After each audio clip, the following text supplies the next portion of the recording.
여러분 안녕하십니까? 텍스 에듀 컨설팅의 김대기 대표입니다. 요즘에 연말정산에 대해서 좀 알아보고 있습니다. 연말정산의 흐름이라든가, 그다음에 연말정산에서 우리가 환급을 많이 받기 위해서는 이제 소득공제나 세액공제를 잘 활용을 하셔야 되는데요. 이 소득공제나 세액공제 그 항목들이 뭔지, 그리고 소득공제를 했을 때, 세액공제를 했을 때, 내가 과세표준이 뭐 얼마냐에 따라서 세율이 달라질 수도 있었죠. 이런 부분들 일단 잠깐 살펴보겠습니다만은 그런 부분 알아보고 있습니다. 자, 근데 오늘은 이제 많이들 질문들을 주시는 건데요. 어, 소득공제나 이 세액공제를 받을 때 소득공제나 세액공제 항목들이 굉장히 많이 있습니다. 소득공제 항목은 뭐 인적공제, 그다음에 기본공제, 무슨 뭐, 추가공제, 신용카드 사용액 공제, 뭐 이런 것들이 많이 있었죠. 세액공제는 연금연료 세액공제, 뭐 의료비나 뭐 기부금 세액공제, 월세액 세액공제, 이런 것들이 많이 있었는데요. 이 소득공제나 세액공제는 내가 근로소득이 있다고 무조건 해주는 게 아닙니다. 무조건 해주는 게 아니라 그 공제 항목별로 요건들이 좀 있습니다. 특히 이제 소득 요건들이 있고요. 그다음에 이제 한도가 있겠죠. 한도가 있는데 그것이 소득 공제 항목이나 세액 공제 항목별로 다릅니다. 그래서 그런 부분도 오늘 우리가 좀 알아볼 거고요. 그래서 이 공제 항목별로 소득 요건이나 한도가 다르더라. 그래서 그런 것들을 자, 어떤 사람들은 나는 이 공제를 받았는데, 거의 뭐 비슷한 연봉인 것 같은데, 쟤는 못 받았더라. 라고 하는 경우도 있겠죠. 그리고, 어, 나의 자녀가 대학생인데, 20살 넘었겠죠. 20살 넘었는데, 자녀가 쓴 신용카드가 나는 공제가 안 됐는데, 네, 저쪽, 내 친구 자녀는 공제가 되더라. 신용카드 소득 공제가. 이게 어떤 이유인지, 거의 뭐 연봉도 비슷한데요. 이런 부분들에 대해서 우리가 좀 알아보도록 하겠습니다. 그래서 공제 항목별로 우리가 소득 요금의 한도를 좀 살펴볼 거고요. 그 다음에 나이나 소득 금액에 상관없이 공제가 가능한 항목들이 있습니다. 예를 들어서 우리 일반적으로는 인적 공제 한 사람당 150만 원씩 기본 공제를 받기 위해서는요. 나이가 뭐 자녀 같은 경우는 20살 이하여야 되고요. 소득 금액이 100만 원 이하여야 되지 않습니까? 근데 이 나이와 소득금에 상관이 없어도 네, 공제가 되는 것들이 있습니다. 그게 무슨 말이냐? 라고 의문을 가지실 수도 있는데요. 그 부분에 대해서 하나하나 네, 알아가 보도록 하겠습니다. 자, 지난 시간에 자, 근로소득 연말정산은 이런 흐름에 따라서 네, 우리가 계산을 하게 된다. 결정세액을 계산을 하게 된다라고 말씀을 드렸었습니다.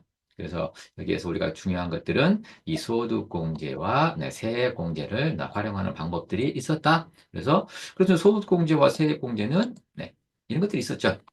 많은 소득공제와 이렇게 많은 세액 감면 세액공제가 있었습니다. 그래서 이 소득공제를 활용을 하느냐 안 하느냐, 소득공제를 활용을 하느냐 안 하느냐에 따라서 세금이 이렇게 달라졌었죠. 그리고 그 세금은 이 총 급여액이 얼마냐에 따라서 네, 좀 우리가 이 세율이 달라지는 만큼 네, 절세액도 달라졌다라는 것들을 지난 시간에 봤었고요. 그다음에 세액공제도 마찬가지였습니다. 세액공제도 네, 어떻게 네, 세액공제 되는 것인지 라는 부분들을 약간 살펴봤었습니다. 자, 그러면 오늘은 아까 공제 항목별로 소득 요금의 한도가 달라진다고 그랬는데요. 네, 자, 어떻게 달라지는지 한번 보도록 하겠습니다. 일단 공제 종류가 있겠죠? 일단 소득공제가 있고 세액공제가 있을 텐데요. 자, 소득공제 중에 일단 인적공제가 있습니다. 인적공제의 그 기본공제는 한 사람당 150만 원씩 공제를 해주지 않습니까? 근데 무조건 해주지 않습니다. 내 자녀라고, 내 부모라고 다 해주지 않죠. 왜? 그 자녀가 나이가 얼마냐? 부모님이 연세가 어떻게 되시냐? 그리고 소득요건에는 연간 소득금액의 합계액이 100만 원 이하여야만 기본공제 150만 원을 받을 수가 있습니다. 연간 소득 금액이 100만 원 이상이 됐다? 이 기본공제를 받을 수가 없습니다. 그래서 그러면 연간 소득 금액 합계액이 100만 원이 뭔지 알아볼 필요가 있겠네요. 이거 좀 주의하셔야 되고요. 그리고 인적공제, 그 추가공제 중에 분여자 공제라고 있습니다. 네, 근로자 본인이, 네, 여성인 경우에, 네, 그 분여자 공제 50만 원을 뭐 추가적으로 받을 수가 있는데요. 기본공제 150만 원 받고, 또 분여자 공제 50만 원 받고 할 수가 있는데, 이때도 이 분여자가 부녀자가, 네, 그 근로자가, 여성인 근로자가 그 해의 종합소득 금액이 3천만 원 이하여야만 부자공제를 받을 수가 있습니다. 그래서 부자공제를 갖다가 받을 수 있냐 없냐도 많이 문의를 주시는데요. 또 내가 부자공제 받을 수 있음에도 불구하고 못 받는 분들도 많이 있습니다. 그 부분에 대해서는 나중에 뭐 자세하게 얘기할 기회가 있을 것 같습니다만, 자, 이런 부분들 좀 약간 좀 유의를 하셔야만 합니다. 그리고 우리 주택 임차차입금 원리금 상환의 공제라고 있습니다. 내가 전세 자금을 은행이라든가 이렇게 빌렸을 때, 또 이제 은행에서 빌리지 않고 내가 아는 사람한테 빌릴 수도 있습니다. 그러니 거주자로부터 이렇게 차입을 한다고 하는데요. 그 거주자로부터 차입을 했을 때 일단 전세 자금에 우리가 원금과 이자를 상환하지 않겠습니까? 그 상환을 할 때 그 상환액의 40%를 우리가 소득 공제를 해주는데 단 이 거주자로부터 네, 차입 시, 내가 아는 사람들로부터 이렇게 돈을 빌릴 수도 있겠죠. 어떤 요건에 따라서. 그랬을 때는 총 금액이 5천만 원 이하여야만 합니다. 네, 그 총 급여가 5천만 원 이하여야만 내가 아는 사람들한테 빌릴 수 있다는 것이죠.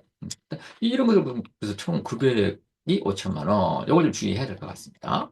그리고 주택청약저축 같은 거 많이 들어가시는데요. 납입액의 40%를 공제받을 수가 있습니다. 근데 주택청약저축도 총 금액이 7천만 원 이하인 근로자만 된다. 7천만 원이 초과한 근로자들은 안 된다 이겁니다. 공제가 되지 않는다. 무조건 주택청약종합저축에 내 가입을 해서 납입을 했다고 해서 다 되는 건 아니더라. 라는 것이죠. 자, 벤처투자조합에 출자를 해서 그 출자금의 뭐 전액, 뭐 3천만 원 이하는 전액, 그다음에 뭐 3천만 원이 넘어가는 금액에 대해서는 뭐 50%, 30%뭐 이렇게 뭐 공제를 받을 수가 있습니다. 근데 내가 뭐 3천만 원을 투자했다고 해서 네, 100% 3천만 원을 다 공제받을 수가 있느냐? 그렇지 않습니다. 나의 그 해에 그 해당 연도의 종합소득 금액이 근로소득으로 따지면 근로소득 금액이 네, 얼마냐? 그 근로소득 금액의 50% 한도 내에서만 공제가 가능합니다. 일반적으로 총 급여가 약 3천만 원이신 분들은 네, 1천만 원을 투자했을 때 그 1천만 원 전체가 공제가 되지 않습니다. 왜냐하면 근로소득 금액이 거기 못 미치기 때문입니다. 근로소득 금액 50%가 1천만 원이 안 되기 때문에 이 1천만 원을 투자한다 하더라도 네, 받을 수가 없습니다. 그래서 한도 내에서만 받을 수가 있다는 것이죠. 이것도 좀 약간 유의를 하셔야 되고요. 그다음에 신용카드 우리가 사용 금액에 대해서 공제를 받을 수가 있는데요. 네, 뭐 직불카드냐, 현금 영수증이냐, 아니면 뭐 전통시장 갔냐, 안 갔냐에 따라서 공제율은 달라집니다만 일단은 신용카드 사용 금액이 총 급여액의 25% 이상을 사용을 해야만 합니다. 만약에 내가 총 급여액이 만약에 5천만 원이다. 그러면은 이 총 급여액이 25%가 1250만 원 아닙니까? 1250만 원 이상을 써야 됩니다. 2천만 원을 썼다. 그러면 1250만 원을 뺀 750만 원만 공제를 해주는 거거든요. 근데 내가 1000만 원도 못 썼다. 그러면 공제를 못 받겠죠. 신용카드는 썼으나, 뭐 현금 영수증이라든가 직불카드를 썼으나, 1000만 원만 썼다. 그러면 1250만 원이 안 되기 때문에 공제가 안 된다라는 것들입니다. 이것도 좀 많이 좀 급여 25% 이상을 그래서 사용할 수 있도록 해야 될 것 같고요. 그다음에 청년형 장기집합 투자증권저축, 네, 청년들한테 좀 약간 혜택을 주기 위해서 납입금액 40%를 소득공제를 해드는데 물론 한도는 있습니다. 이것도 마찬가지입니다. 이 청년이 직전 해당 과세 기간이 아니라 직전 과세 기간에 네, 만약에 2024년도를 연말정산을 한다면 2023년도 소득이 되겠죠. 직전 과세 기간에 총 금액이 5천만 원 이하이거나 직전 과세 기간에 종합소득 금액이 3,800만 원 이하여야 한다. 라는 것입니다. 자, 그리고, 또, 해당 과세 기간에 종합소득 금액, 근로소득 금액이 되겠죠. 근로자라면, 네, 근로소득 금액 한도 내에서만 공제가 된다더라. 그래서, 내가 소득이 얼마인지, 그리고, 계산을 해봐서 근로소득 금액이 얼마인지, 이걸 보고 납입을 하는 것도 하나의 방법이겠죠. 무조건 납입을 한다고 해서 다 공제가 되는 게 아니기 때문에, 분들도 좀 유의하시면 될 것 같습니다. 자, 그 다음에 세액공제, 연금계좌 세액공제. 연금계좌 세액공제는 뭐 납입액의 15%나 12%. 물론 납입액의 한도는 있습니다. 15% 해주는데 이것도 네. 해당 연도의 총 급여액이 5,500만 원 이하이거나 종합소득 금액이 4,500만 원 이하인 분들은 15% 세액공제를 받고요. 그다음에 5,500만 원이나 종합소득 금액이 4,500만 원 초과하시는 분들은 12%를 받을 수가 있습니다. 그래서 서로 다르다는 것이죠. 뭐 지난 시간에도 우리가 시뮬레이션을 좀 해봤었죠. 어떻게 달라지는지 달라진다는 거죠. 그다음에 의료비도 마찬가지입니다. 우리가 이게 신용카드 사용 금액도 총 금액 25% 이상을 써야만 공제를 해줬듯이 이 의료비도 총 급여액의 3% 이상을 사용해야만 합니다.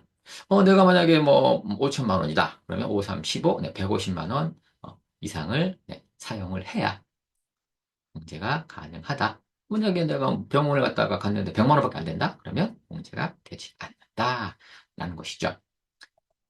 기부금도 마찬가지입니다. 기부금은 이제, 근로소득 금액의 약 100%, 100%나 또 아니면 이제 그 기부금의 종류에 따라서 한도가 달라지게 됩니다. 그래서 이 한도를 잘 따져봐서, 네, 물론 이제, 올해 많이 기부를 했다 하더라도 뭐 2월 되는 기부금이 있고요.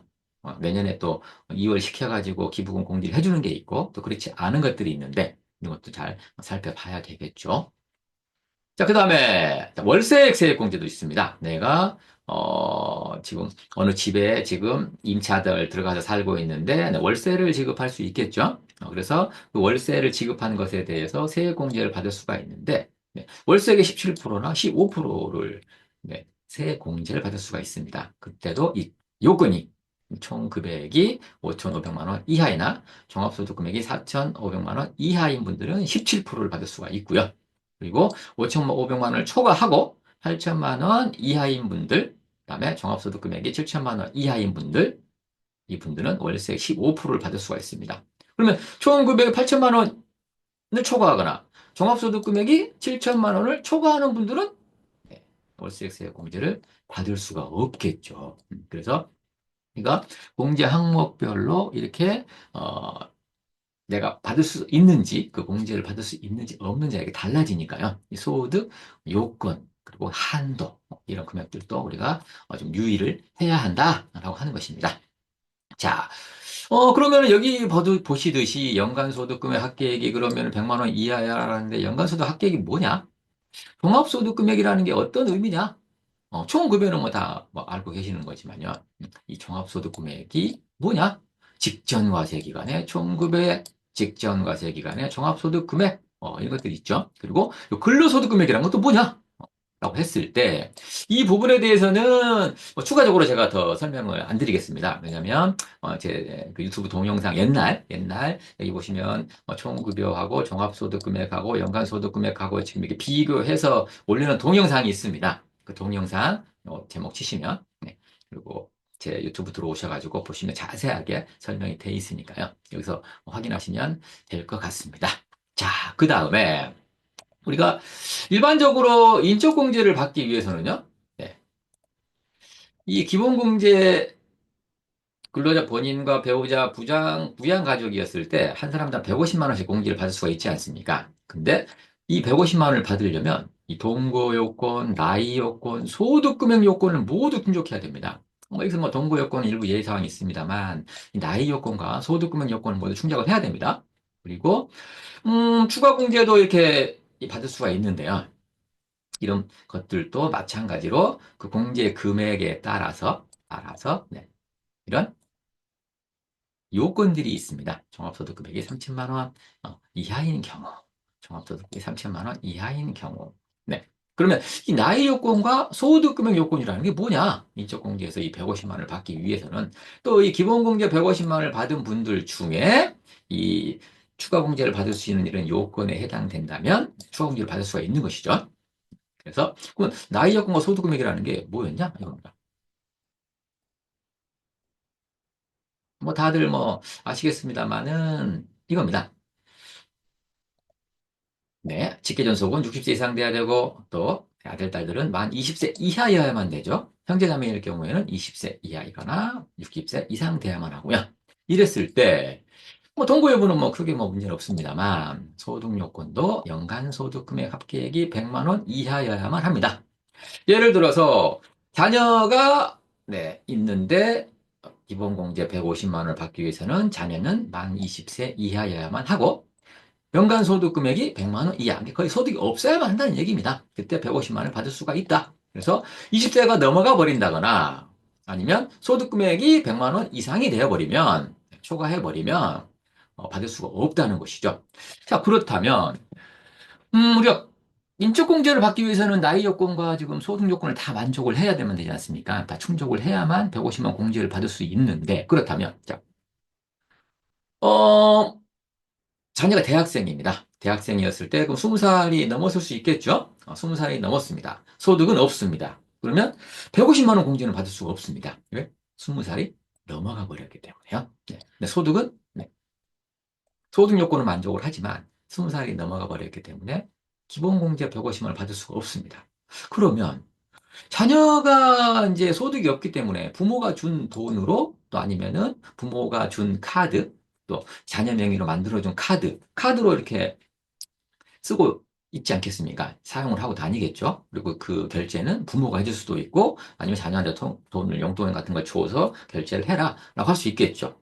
그러면 기본 공제 150원 받을 수가 없는데 이 소득이 없는 자녀가 신용카드를 본인 명의의 신용카드를 썼을 때 이것도 그럼 공제를 못 받는 거냐? 기본 공제 150만 원을 못 받았기 때문에 어, 당연히 못 받는 거다라고 생각하실 수가 있습니다. 그런데 그렇지가 않습니다. 왜냐? 자, 기본 공제가 안 된다고 해서 다른 이 소득 공제나 세액 공제를 받지 못하는 게 아닙니다. 그래서 그런 부분들을 좀 우리가 자세히 살펴봐야 되는데요. 자, 여기서 나이 여건에 장애인은 나이 제한을 받지 않습니다. 나이 여건은 무관하다는 거. 이게 딱 아시고. 자, 그렇다면 한번 볼까요? 제가 이 공제 항목별로 나이하고 소득 금액이 충족되지 않더라도 공제를 받을 수가 있냐 없냐? 이걸 약간 좀 비교를 해봤습니다. 여러분이 이해하기 쉽게끔. 그리고 지금 여기 보시면은 공제 항목이 지금 소득 공제 항목이 있고요. 여기까지는 이제 세액 공제 항목이죠. 그래서 이 항목들이 나이와 이 소득 금액 이거를 만족을 해야만 하느냐라는 겁니다. 네. 자, 방금 봤듯이 인적 공제 150만 원을 받기 위해서는 나이도 20세 이하여야 하고 소득도 100만 원 이하여야 한다라고 했었죠. 자, 이 동그라미는 이 요건을 충족해야만 한다는 의미입니다. 그래서 나이도 요건을 충족해야 되고 소득 금액도 100만 원 이하여야 요건을 충족해야만 한다라고 했을 때 인적 공제 150만 원을 받을 수가 있다라고 하는 것인데, 자, 그렇다면 신용카드를 썼습니다. 내 자녀가 대학생이 20세가 넘은 자녀가 신용카드를 썼다. 그럼 그 신용카드 쓰면 안 되는 것이냐? 자, 보시죠. 자, 이렇습니다.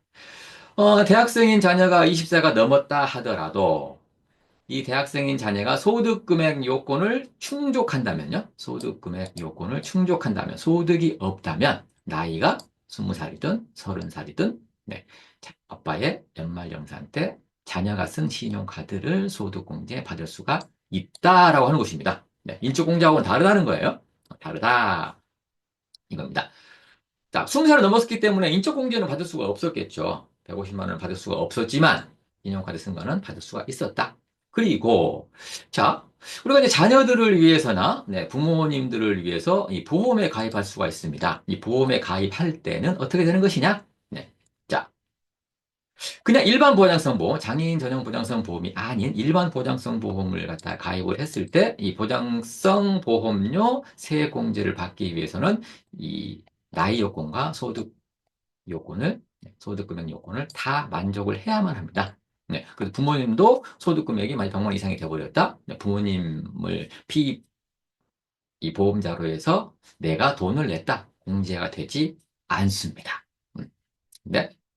다 만족을 하셨다면 나이 요건과 소득금의 요건을 만족하셨다면 된다는 것이죠.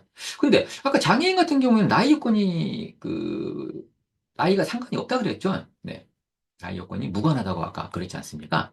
아까 여기 보면 장애인은 나이의 제한을 받지 않는다라고 했습니다. 그래서 장애인 전용 보장성 보험은 그러면 나이는 상관이 없다라고 하는 것이죠.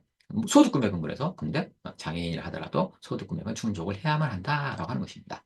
자, 의료비 한번 볼까요? 의료비는요. 자, 나의 배우자가 소득이 있습니다.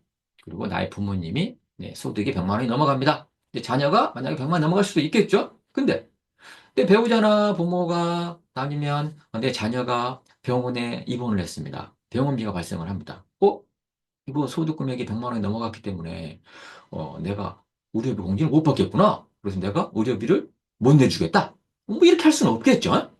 그래서 누구라도 여건이 된다면 그 병원비를 내줄 수 있겠죠. 네, 그런 차원에서 의료비 같은 경우에는 나이도 상관이 없고 소득 금액도 상관이 없습니다. 소득이 아무리 많아도 그 의료비나 소득 금액에 상관없이 나이나 소득 금액에 상관없이 그 부모가 병원에 입원하셨다. 내가 그 의료비를 지출을 했다. 그러면 그 지출한 금액에 대해서는 소득공제가 가능하다. 내 자녀가 지금 직장을 다니고 있는데 병원 입원했다. 부모가 내줄 수 있겠죠. 그러면 의료비 문제를 받을 수가 있다라고 하는 것입니다. 예, 가시죠. 자, 그리고 교육비도 마찬가지입니다. 교육비도 일반적으로는 교육비 같은 경우에는 이제 나이는 상관이 없으나 왜? 대학생들 많이 있지 않습니까? 대학생들 다 20살을 넘어가니까 나이는 상관이 없습니다. 그러나 소득 금액은 그러니까 요건을 만족해야만 합니다. 소득이 없어야만 합니다. 장애인 같은 경우에는 이제 우리가 이 소득 금액도 상관이 없는데요. 장애인 같은 경우에는 나이는 세모로 되어 있는 게 이따가 이제 장애인 특수교육비는 약 18세 이상 18세 미만인 18세 이하인 자들만 이 특수교육비가 이 교육비로 공제가 되는 경우가 있거든요. 그래서 세모로 해놨습니다. 원래는 나이 제한도 받지 않으나 이 특수교육비 중에 일부는 18세 이하인 자들만, 네, 이하인 자녀들만 뭐 교육비 공제가 되기 때문에 세모로 해놨고요. 그리고 이 기부금 같은 경우에도 네, 나이 제한을 네, 없앴죠. 2016년부터 없앴습니다. 물론 소득 금액은 100만 원 이하를 충족을 해야만 합니다. 자, 물론 이제 이런 것들은 이제 원칙적으로는 이렇게 되지만 우리가 이제 이 보험료라든가 의료비, 교육비, 기부금 같은 경우에는 세액공제인데 이 특별세액공제라고 합니다. 이 특별세액공제 적용 특례라고 있습니다. 특수한 경우에 이렇게 이러한 조건이 안 됐다 하더라도 해주는 경우가 있는데 그 다음에 좀 자세히 알아보고요. 일반적으로는 이렇게 된다 하는 것들을 우선적으로 보면 될 것 같고요. 자, 여기에서 우리가 좀 약간 좀, 여기 지금, 참조 표시가 되어 있는 부분이 있죠. 이 참조 표시가 되어 있는 부분은 신용카드는 형제자매가 쓴 건 안 됩니다. 네, 형제자매, 기초생활수급자나 위탁아동이 사용한 금액은 공제 대상이 아니라는 거. 그다음에 일반 교육비 같은 경우에도 뭐 부모님이 만약에 뭐 이 대학을 들어가셨다, 뭐 이랬을 경우에는 안 됩니다. 그리고 네, 이 기초생활보장법에 따라 수급자에게 지출한 교육비는 공제 대상이 아니라는 거. 그리고 이 장애인 특수교육비 중에서도요. 장애인 특수교육비는 직계 존속도 가능합니다. 부모님이 만약에 뭐 장애인이시다. 했을 때는 직계 존속도 가능하다는 거. 근데 여기 발달재활 서비스 제공 기관에 지급하는 교육비의 경우에는 18세 미만인 사람만 해당된다는 거. 그래서 아까 제가 말씀드렸죠. 세무 표시라고 하는 부분이 18세 미만인 사람만 해당되기 때문에 그렇게 된다. 자, 우리가 지금 오늘은 이 공제 항목별로 소득 요건이라든가 한도가 달라지더라 라는 것들을 좀 봤었고요. 그다음에 이제 공제 항목별로 나이나 소득 금액이 충족이 돼야 되냐 말아야 되냐 라는 것들이 네, 공제하는 공제 항목별로 차이가 있더라. 그리고 각 공제 항목별로 좀 유의해야 될 점들을 자세히 알아봤습니다. 일단 우리가 좀 연말정산에 대해 자세히 들어가기 전에 이런 것들을 좀 염두하시고 하나하나 이게 같이 공부를 해보시면 더 유익하지 않을까라고 해서 좀 마련을 해봤었고요. 그리고 이 부분에 대해서 좀 궁금하신 내용이 있다면 밑에 댓글 달아주시기 바랍니다. 댓글 달아주시면 제가 충분히 네, 검토해서 이 답글을 다 달아드리도록 하겠고요. 의문한 사항들은 뭐든지 상관이 없습니다. 그래서 댓글 달아주시면 되겠습니다. 자, 오늘은 공제항목별 소득요건 및 한도와 공제항목별 나이 및 소득금액 요건 충족 여부에 대해서 잘 알아봤습니다. 이 동영상이 도움이 되셨다면 좋아요, 구독, 알람 설정 부탁드리고요. 다음에 더 좋은 컨텐츠로 찾아뵙도록 하겠습니다. 감사합니다.